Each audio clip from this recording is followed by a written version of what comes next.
Isang mabiyaya at masaganang araw po sa ating lahat. Ako po ang inyong lingkod, Tagapanood TV. Welcome back po dito sa ating YouTube channel at Facebook page. Ngayong araw po ang ating gagawa ng reaction video ay ang balitang manager ni Ivana Alawi nagpakatotoo na sa isyong tatanggalin na ang aktres sa Batang Quiapo. At galing po ang video na yan sa channel ni Showbiz Trend Update. Nasa description po yung link na kanyang channel, bisitahin po at pakisuportahan na rin. Pero bago po tayo magpatuloy, nais ko lang po kayong pasalamatan sa inyong walang sawang suporta at pagtangkilik po dito sa ating channel. At sa mga bagong napadaan lang po dito sa ating channel, huwag niyo po sana kalimutan na mag-subscribe. Hit nyo na rin po notification para lagi po kayong updated sa mga bago pang video na ating ilalabas.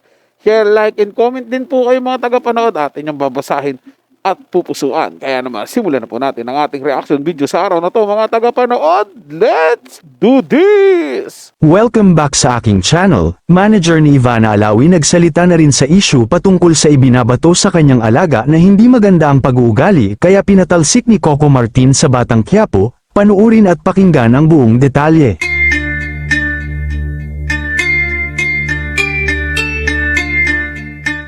Patuloy ngang lumalaki ang usapin patungkol sa bali-balitang pagtanggal kay Ivana Alawi sa TV series na Batang Quiapo.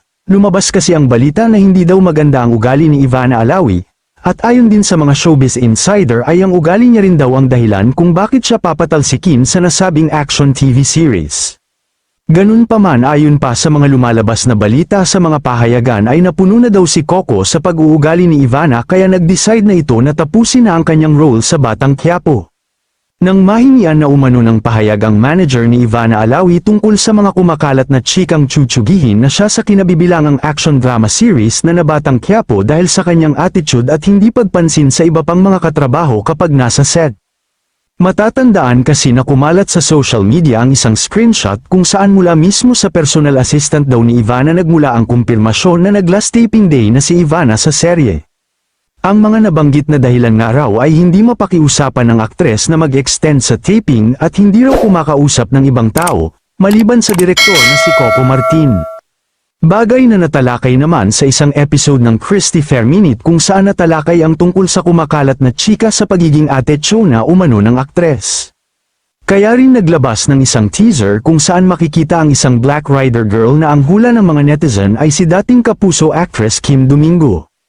At sa programa sa teleradyo serbisyo ni DJ Jaiho na Showbiz Sidelines, sinabi niyang personal niyang nakausap ang talent manager ni Ivana na si Perry Lansigan upang bigyang linaw ang isyong ito. Nilinaw ni Lansigan na ang totoo raw niyan, 3 buwan lang daw talaga si Ivana sa nabanggit na serye matapos nga ang pamamaalam dito ni Lovie Poe matapos ikasal, kaya lang, dahil pumatok sa masa ang tambalang Tanggol at Bubbles ay na-extend pa siya ng na-extend. Pero sa kasalukuyan daw ay hindi na talaga kakayanin ng schedule ni Ivana ang prior commitments at taping sa Batang Quiapo. From the very start na in-inquire si Ivana Alawi ng Batang Quiapo, 3 months lang talaga dapat ang pagstay sa nasabing teleserye, 3 months ang kanilang napagkasunduan, umokey si Ivana. Ito yung time at kasagsagan na ikinasal daw si Lovie Poe, pero dahil nag-click ang tambalan ni Bubbles at Tanggol, na-extend.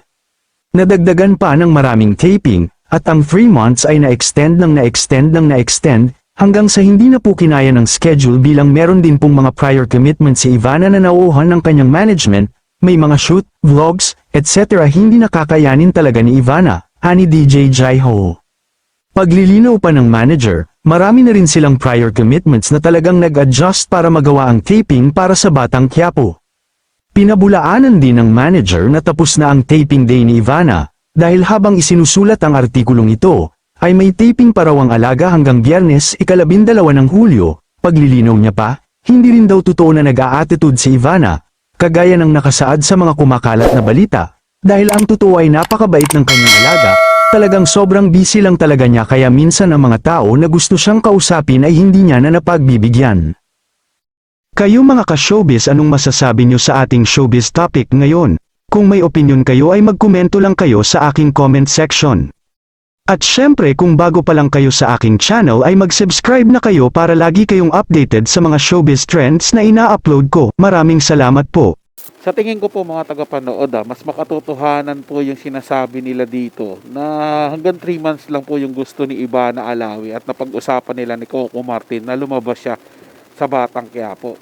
Kasi knowing Ivana Alawi, mga tagapanood, kapag ibinigay sa kanya yung full rule talaga hanggang dulo matapos yan, siya yung ano dyan, tatapusin niya po yan, mga tagapanood eh. Kaso nga lang po, marami na po siyang commitment, 'di ba?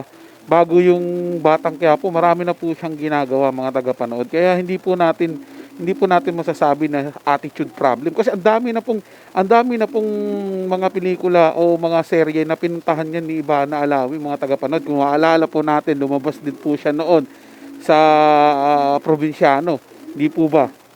Nakita nyo, doon po natin mas unang nakilala talaga si Ivana Alawi, mga tagapanood, at kita na po natin doon.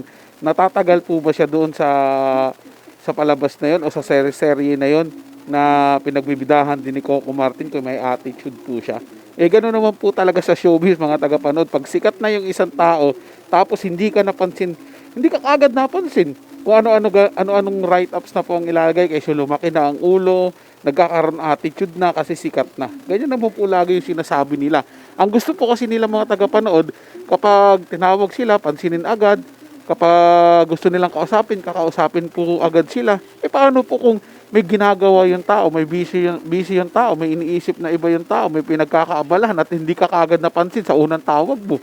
'Di ba? Dapat ba ipagtampo mo na kaagad yun at sasabihin mo na kaagad na nagbago na si Ivana Alawi, nag-a-attitude na, hindi na namamansin at ang gustong kausapin na lang si Coco Martin. Ganun po ba kaagad yun, mga tagapanood? Hindi naman po siguro ibababa ni Ivana Alawi yung sarili niya o hindi po siya gagawa ng mga bagay na masisira po siya. Siyempre matagal niya pong pinaghirapan yung pangalan niya para maging Ivana Alawi, makilala po siya ng mga tao, tapos sisirain niya ng ganun-ganun na lang, mga tagapanood. Kaya mas parang kumbinsido pa po ako doon sa sinasabi na talagang 3 months lang yung gusto niyang lumabas at yun ang napag-usapan nila dahil sa ang daming commitment ni Ivana Alawi outside po sa Batang Quiapo. Kaya naman, mga tagapanood, wag po natin basta-basta huhusgahan si Ivana Alawi about doon sa sinasabi na attitude problem. Kaya aalisin po siya ni Coco Martin sa probinsyano. Minsan po, timbang-timbangin din po natin yung mga naririnig nating balita. Malay mo, yung mga nagsasabi nun patungkol kay Ivana Alawi, may ano lang po, meron lang tampo o gusto lang po talaga siyang siraan at wala naman talagang katotohanan yung mga gusto niyang pinagsasabi niya patungkol kay Ivana Alawi. So yun lang po, mga tagapanood, nagustuhan niyo po yung ating talakayan sa araw na to at kung kayo bago lang po na napadaan dito sa ating channel, huwag niyo po sanang kalimutan na mag-subscribe. Hit na rin po yung notification bell para lagi po kayong updated sa mga bago pang video na ating ilalabas.